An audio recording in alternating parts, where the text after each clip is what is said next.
Hey guys, in this video, I will show you how to bypass Discord phone number verification. So make sure to watch the video till the very end. And let's begin. First of all, open any type of browser on your PC and search for temp number.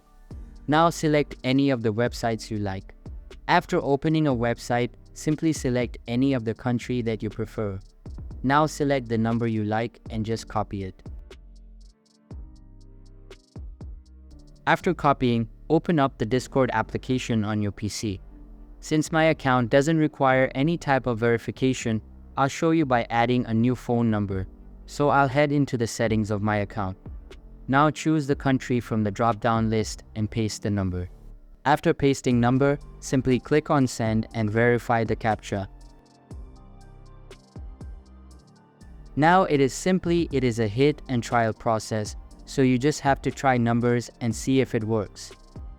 After trying several numbers, it asks me to verify CAPTCHA, and then it will ask me to check the messages and paste in the code that they have sent.